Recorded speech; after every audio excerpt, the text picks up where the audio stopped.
My hand trembled over the trash can, ready to throw away the tarnished, brass key, the last symbol of my grandfather's broken promise. At 29, I, Jenna Collins, had been played for a complete fool by my own parents as they stole my inheritance from under me. But as the light caught the metal one last time, I saw it, a tiny, etched inscription I'd never noticed before. Ellen K. 92. It wasn't just a key to a house. It was a clue to a 30-year-old secret, a vanished man, and the weapon I would use to take back everything. Before I reveal what the key unlocked, tell me where you're from in the comments. And please, hit like and subscribe if you love a story where the underdog finally gets their revenge. You won't believe how this ends. I was elbow deep in a stack of legal briefs, the fluorescent hum of my Portland office buzzing like a headache, when my phone rang. Grandpa Howard's name flashed on the screen, and my heart did a little flip. He rarely called, too stubborn to admit he was getting frail. I answered, expecting his usual gruff warmth, but his voice was different, softer, like he was carrying something heavy. "Jenna, darlin'," he said, "I'm giving you the Tides, that old beach house in Seaview Point. It's yours, your birthright." I froze, the pen in my hand hovering over a deposition. The Tides. I hadn't thought about that place in years. Its peeling clapboard, the way the Oregon surf roared like it could swallow the world. I was a kid the last time I saw it, chasing gulls with my cousins while Grandpa smoked his pipe on the porch. It was a relic, forgotten by everyone except him, and now he was handing it to me. "It's a fresh start," he went on, his voice thick with pride. "You've earned it, more than anyone. I'm mailing you the key." I could barely speak.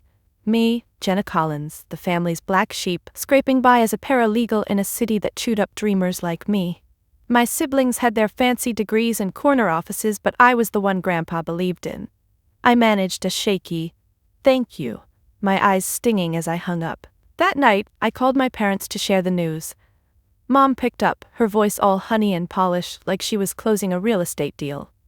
"Oh, Jenna, that's sweet of Dad," she said, but there was a pause, a practiced one. "But the Tides has issues, you know. Structural, legal liabilities. We'll need to handle it carefully." Dad mumbled agreement in the background, his usual spineless echo. I pictured him in his recliner, avoiding my eyes through the phone. "Just send us the key for safekeeping," Mom added, her tone so reasonable it made my skin crawl. I hesitated but agreed. What else could I do? They were my parents. The key arrived a week later, a tarnished brass thing, heavy and old-fashioned like it belonged to a fairy tale. I held it, imagining a life by the sea, away from Portland's grind. But when I mentioned it to Mom, her excuses started piling up.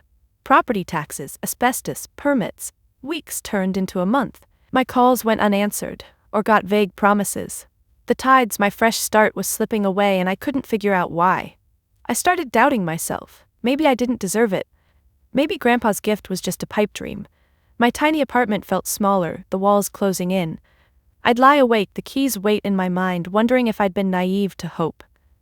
My parents' concern was a cage, and I was starting to feel like a fool for believing in freedom.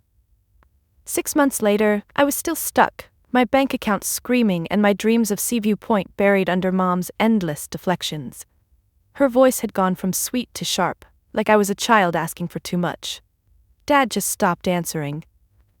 The Tides was a forbidden topic, and I was drowning in Portland's gray rain, my hope replaced by a gnawing anger.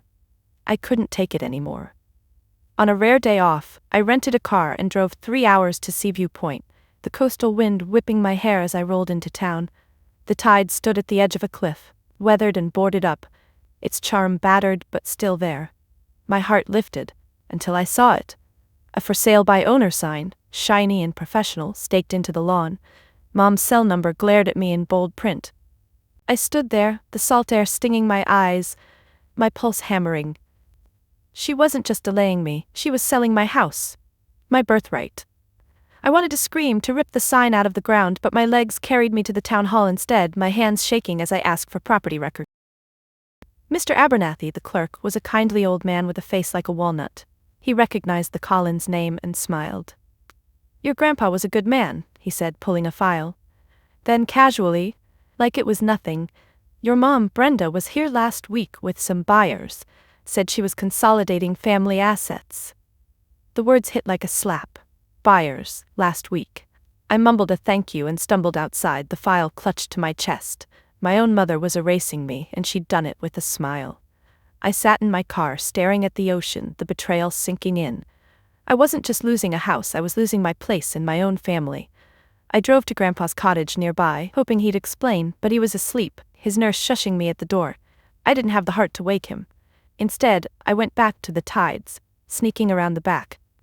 The boards were tight, but I found a loose one, prying it open just enough to peer inside. Dust motes danced in the dim light, and the smell of salt and mildew hit me.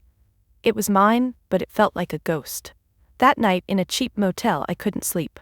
The sign, Mom's number, Mr. Toy, Abernathy's words, they spun in my head. I felt like I was going crazy, like I'd imagined Grandpa's promise. The key was back in Portland, locked in my drawer, useless. I was alone, and the people I trusted most had turned me into a stranger. Grandpa called a week later, his voice thin but warm, inviting us to his cottage for Father's Day. "Bring the family," he said. "I've got something to finalize." My heart leapt. This was my chance to confront Mom and Dad in front of him, to make them admit what they'd done. I packed a bag, the anger in my chest now a steady burn. Seaview Point was alive with summer tourists, but Grandpa's cottage felt like a sanctuary, its cedar walls glowing in the June light. The barbecue was a Collins family affair. Cousins, aunts, uncles, all laughing over burgers and beer. Mom was in her element, her real estate smile dazzling, while Dad hovered quietly, nursing a soda. Grandpa sat in his wicker chair, frail but beaming, his eyes finding mine across the yard. I clung to that look, hoping it meant he'd back me up. After dinner, as the sun dipped low, Grandpa raised a glass for a toast. "To family," he said, his voice cracking. Everyone cheered, but then Mom stood, her champagne flute catching the light. "I have an announcement," she said, her smile radiant. "As a surprise for Mark and Howard, I've sold the Tides. The closing's next week. We're free of that burden, and the money will help us all." The world tilted. My glass slipped, splashing wine on my jeans. The family clapped politely, their faces blank, like this was normal. Dad squeezed Mom's shoulder, his eyes on the ground. Grandpa looked confused, his brow furrowing, but he didn't speak. I stared at them, Mom's triumph, Dad's cowardice, the family's indifference, and felt something break inside me. I wanted to scream, to tell them it was mine, that Grandpa had given it to me. But my voice wouldn't come. I was invisible, erased in front of everyone I loved. Mom caught my eye, her smile tightening, daring me to make a scene. I didn't. I couldn't. I just stood there, the applause ringing in my ears like a funeral bell. After, I found Grandpa alone in the kitchen, washing dishes with trembling hands. "Did you know?" I whispered. He looked at me, his eyes cloudy, and shook his head. I thought it was yours, Jenna." His voice broke, and I saw the truth. He was too weak to fight her. I hugged him, my tears soaking his shirt, but it didn't fix anything. Driving back to Portland, the road blurred through my tears. The family's applause echoed, each clap a nail in my heart. I was alone, not just in the car but in the world. My parents had stolen more than a house, they'd stolen my trust, my hope, my place. I got home and almost threw the brass key away, its weight mocking me. But I didn't. I shoved it in a drawer, slammed it shut, and cried until I couldn't anymore. The silence louder than the surf I'd never call home. The drive back from Seaview Point left me hollow, the polite applause from Father's Day ringing in my ears like a cruel joke. Portland's gray skyline swallowed me up, and my apartment felt like a tomb. I didn't eat, didn't sleep, just sat on my couch, staring at the wall, the betrayal carving me out from the inside. Mom's triumphant smile, Dad's averted eyes, Grandpa's helpless confusion, they looped in my head, each memory a fresh cut. I was nothing to them, a footnote in their perfect family story. I almost threw Grandpa's key away. It sat on my coffee table, its tarnished brass glinting under the lamp like it was mocking me. My hand hovered over the trash can, but something stopped me. Maybe it was the way Grandpa's voice had cracked when he called the Tides my birthright. Maybe it was sheer stubbornness. I picked it up, turning it over, and that's when I saw it, a tiny inscription etched into the bow, so faint I'd missed it before. LNK 92. Not a word, not a name, just a cryptic code. It meant nothing to me. I tossed the key in a drawer, my anger flaring, but the next day, at my temp job, I was shredding old files when a letterhead caught my eye. Lock and Key, Attorneys at Law, S. 1978. My heart stuttered. LNK. I dug the key out when I got home, my fingers trembling as I studied it. The 92? A year? A file number? A spark lit in my chest, small but stubborn, cutting through the fog of despair. This wasn't just a key. It was a clue. I didn't know what it meant yet, but it was mine, and it was real. For the first time in weeks, I felt a flicker of purpose. I wasn't ready to give up, not on the tides, not on myself. The key was heavy in my hand, an anchor in the wreckage of my family's lies. I clutched it, my resolve hardening. Mom and Dad thought they'd won, but I wasn't done fighting. The spark from the key didn't fix me, but it gave me something to hold on to. I started digging, using every trick I'd learned as a paralegal. First, I called Lock and Key, my voice steady as I asked about Grandpa or the tides. The paralegal on the line was curt, her tone like a slammed door. "We represent Brenda Collins now," she said. "All communication goes through her." I hung up, my stomach twisting.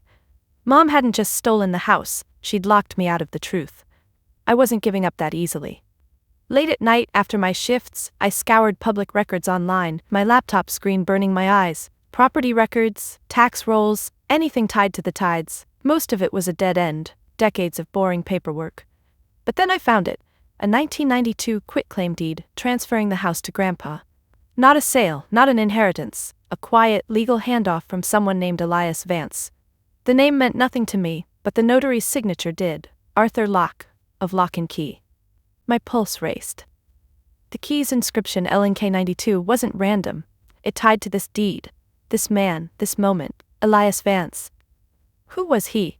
Why had Grandpa never mentioned him? And why was Mom so desperate to sell a house with a history she clearly wanted buried? I printed the deed, my hands shaking. This was bigger than a family betrayal. It was a secret, and Mom, Dad, and Arthur Locke were all in on it. I tried calling Grandpa, but his nurse said he was too weak for long talks. I didn't push, I couldn't bear to stress him. Instead, I kept digging, cross-referencing Vance's name. Old newspaper archives mentioned him briefly, a Seaview Point local, a businessman, vanished in '92. No follow-up, no obituary, just gone.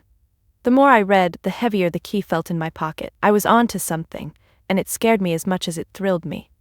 Mom called the next day, her voice all sugar, asking how I was holding up.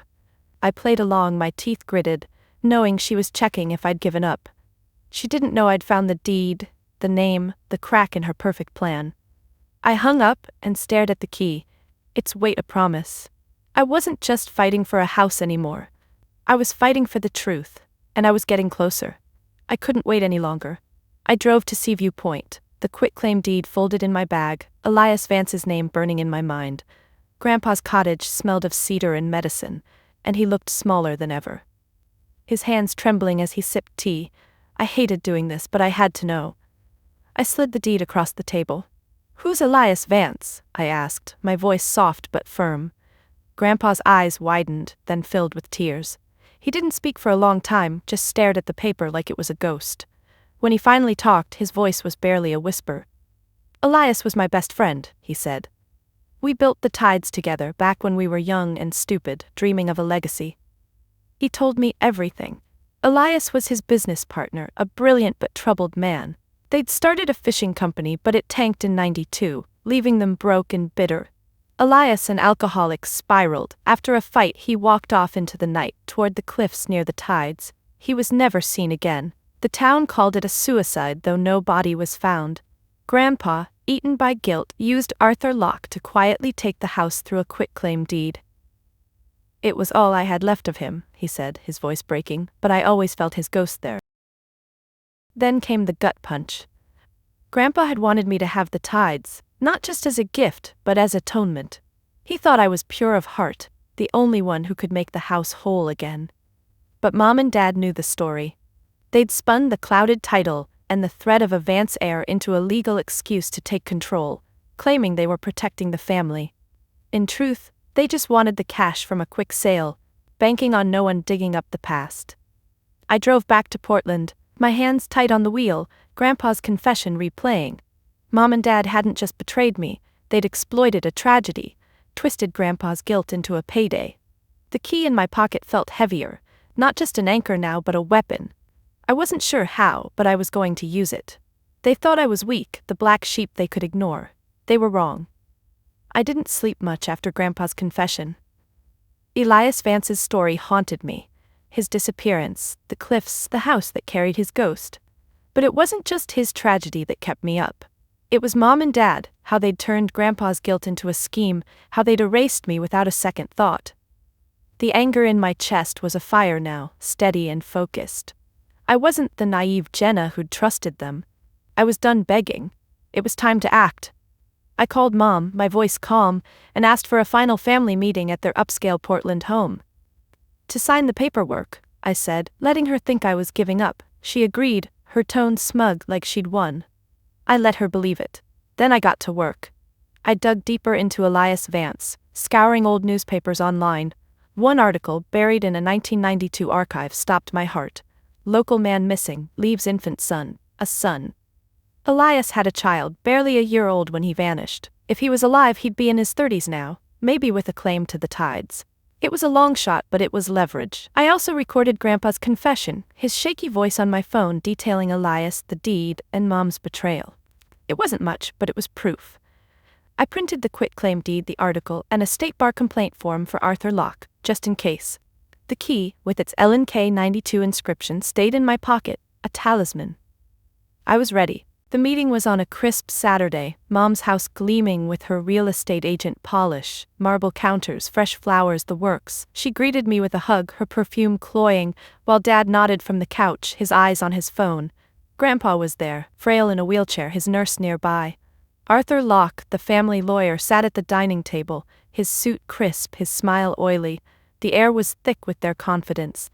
They thought I was here to surrender. I sat, my bag at my feet, and let Mom talk. She slid a document across the table, a release of my claim to the tides. "This is best for everyone, Jenna," she said, her voice all maternal concern. "The sale's almost done. You'll get a share, of course." Dad nodded, still not meeting my eyes. Locke watched me, his pen poised like a vulture's claw. I didn't touch the paper. Instead, I pulled out my phone and pressed play. Grandpa's voice filled the room, raw and broken. "Elias was my friend. I took the house, but Brenda knew. She used it to take it from Jenna." The color drained from Mom's face. Dad froze. Locke's pen stopped. Grandpa looked at me, his eyes wide, but he didn't stop me. I kept going. I placed the quitclaim deed on the table, its faded ink stark against the polished wood. "This is from 1992, I said, my voice steady. "Signed by Elias Vance, notarized by you, Mr. Locke. Funny how it never came up when Mom decided to sell my house." Locke's jaw tightened, but I wasn't done. I slid the article next, the headline screaming, "Local man missing." "Elias had a son," I said. "A potential heir. I wonder what he'd think if he knew you were selling his father's property. Or what the state bar would think, Mr. Locke, about your role in a transfer this questionable." The room was silent, the kind of silence that chokes you. Mom's composure cracked, her lips trembling. "Jenna, you don't understand," she started, but I cut her off. "I understand perfectly," I said, my voice cold. "You thought I was too weak to fight. You thought you could steal my birthright and call it love. But I'm not your pawn anymore." Dad looked like he might be sick, his hands shaking. Locke cleared his throat, mumbling about misunderstandings, but his eyes were panicked. Grandpa reached for my hand, his grip weak but warm. "I'm proud of you," he whispered, and I felt a tear slip down my cheek. Not for them, for him, for the weight he'd carried all these years. Mom tried one last time, her voice sharp. "You're making a mistake, Jenna, you'll ruin this family." I looked at her, really looked, and saw her for what she was. Not a mother, but a manipulator who'd gambled on my silence and lost. "You already did that," I said, standing. "Sign the house over to me, no strings. Or I send this," I tapped the article, "to every Vance I can find, and this," I held up the complaint form, "to the bar." They signed. Mom's hand shook, her signature jagged. Dad didn't look up. Locke watched like a man seeing his career crumble. The room dissolved into a toxic silence, the kind that lingers like smoke. I took the signed deed, the key still in my pocket, and walked out, Grandpa's proud whisper echoing in my heart. I'd won, but it didn't feel like victory, not yet. The weeks after the meeting were quiet, but not the peaceful kind. The signed deed sat on my kitchen counter, its ink a hard-won trophy, but the weight of what I'd done, dismantling my family's facade, pressed on me. Mom didn't call. Dad sent one text, "A week, I'm sorry," then nothing. Grandpa's nurse said he was sleeping more, his strength fading. I didn't visit, not yet. I needed time to breathe, to figure out who I was without their lies. I quit my temp job and drove to Seaview Point, the deed and key in my bag. The tides loomed against the gray sky, its boards still up, the for sale sign gone. I parked and just sat there, the surf roaring below the cliffs. This was mine now, but it felt like a stranger's house, heavy with Elias Vance's ghost and Grandpa's guilt. I wasn't sure I could live here, not after everything. I started small. I pried off the boards, one by one, my hands blistering from the crowbar. Sunlight spilled into the dusty rooms, revealing cracked floors and peeling wallpaper, but also sturdy bones, a house that had weathered storms. I swept out decades of grime, the work grounding me. Locals stopped by, curious. Mr. Abernathy, the town clerk, brought coffee and stories about Grandpa and Elias, their laughter echoing in the 70s. A carpenter named Sam offered to fix the porch for cheap, his kind eyes not asking questions. Slowly, Seaview Point became more than a battleground. It felt like a place I could belong. I kept digging into Elias Vance, not for leverage now but for closure. I found his son, Michael, through a social media deep dive. A quiet man in Seattle, a teacher with no memory of his father. I wrote him a letter, enclosing a copy of the deed and a photo of the tides. "This was your dad's, once," I wrote. "I'm sorry for what happened. If you ever want to see it, you're welcome." I didn't expect a reply, but sending it felt right, like giving Elias's ghost a voice. Michael wrote back a month later, a short note thanking me. He didn't want the house, but he asked to visit someday, to stand where his father had. I cried reading it, not for me, but for the healing it promised. The tides wasn't just mine, it was a bridge between past and present, a way to make things right. One evening I stood on the porch, the deed in one hand, the key in the other. The surf was relentless, its roar steady, not angry. I thought of Grandpa, his pride in me, and Elias, who'd loved this place before it broke him. I thought of Mom and Dad, their silence a wound I'd carry, but not let define me. The house needed work, new wiring, a roof, a lifetime of care. So did I. But for the first time I believed I could do it. I unlocked the door and stepped inside. The keys weight familiar now, not a burden but a promise. The tides was rough, but it was mine, and I was ready to rebuild, not with naive hope, but with the quiet, steely resolve of someone who'd fought for her ground. The victory wasn't loud or joyous. It was real, and it was enough. In the end, victory wasn't about revenge, it was about uncovering a hidden truth, and choosing to build something better from the wreckage. My parents' betrayal taught me that some relationships can't be fixed, and that's okay. True strength is found not in holding on to anger, but in letting go and focusing on your own foundation, your own life. The tides is proof that what is broken can be made whole again, on your own terms. Thank you for listening. Please subscribe for more stories about resilience, and share your own story of rebuilding in the comments below.